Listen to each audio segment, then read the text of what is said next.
Salut, salut! Il y a un an, j'avais fait une petite chronique sur Dirty Sexy Valley, une espèce de roman qui versait dans le porno gore, un roman de Olivier Bruno sorti chez Le Tripode, une lecture très plaisante. Et ce printemps-ci, au printemps 2018, est sorti le roman Vénère de Laurent Chalumeau. Un roman que j'aurais tendance à ranger un petit peu dans la même section, même s'il fait un peu moins la part belle aux incisions sadiques et aux éjaculations joyeuses. Alors, de Laurent Chalumeau, je ne connaissais strictement rien pour ainsi dire. Néanmoins, je suis tout à fait apte à compulser une fiche Wikipédia et je vais me plier à l'exercice dans la seconde.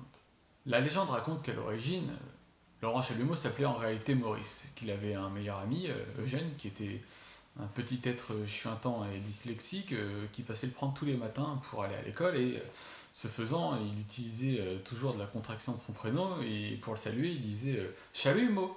Chalumeau étant resté, les parents ont été dans l'obligation de trouver un deuxième prénom pour leur enfant, et Laurent étant un prénom qui en vaut bien un autre, c'est celui-ci qui a été choisi. Ainsi est né Laurent Chalumeau. Mais Wikipédia ne nous raconte pas cela, il se contente juste de dire qu'il s'agit d'un journaliste de rock and folk qui a été scénariste notamment pour Antoine Decaune à l'époque où ce dernier officiait à nulle part ailleurs, et qu'il a écrit notamment plus d'une douzaine de romans. Voilà l'auteur présenté, passons au bouquin. VNR de Laurent Chalumeau, et là vous verrez que le titre et le nom de l'auteur portent bien leur nom justement, est un roman en 3 parties dans lequel le narrateur a littéralement pété les plombs façon This is la peste, ou alors plutôt Michael Douglas dans le film Chute libre. Je sais pas si vous vous souvenez, ce film des années 90.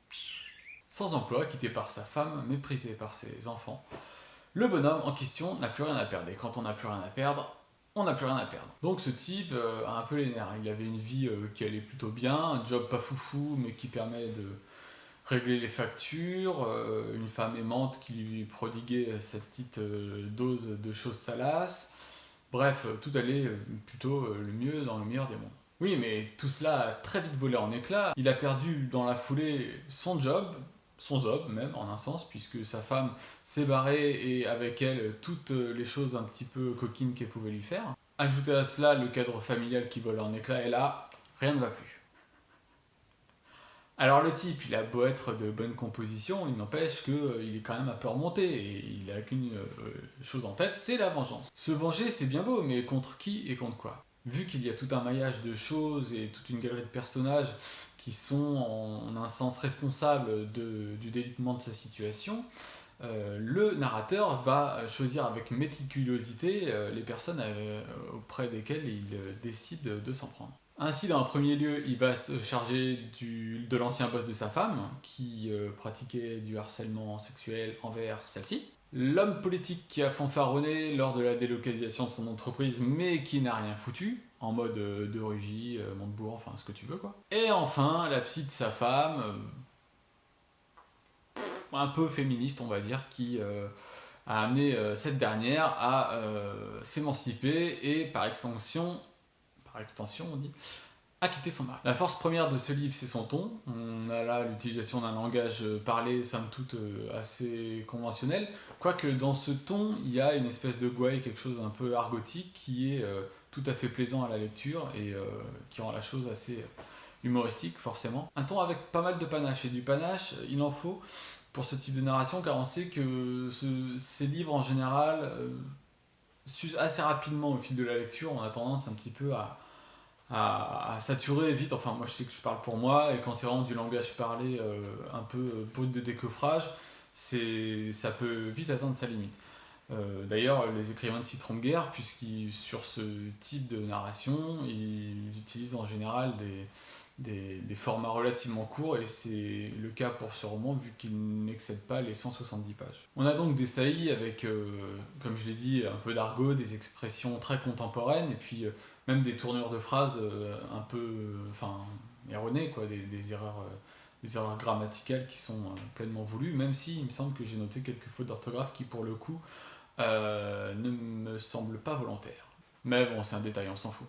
Un intérêt de l'ouvrage qui réside donc principalement sur le dispositif narratif mis en place, avec donc un narrateur qui fait office du bourreau et qui s'adresse directement à la victime. Alors ce qui est intéressant, c'est qu'il s'adresse à la victime, et par ce processus, on a l'impression que c'est à nous qu'il s'adresse.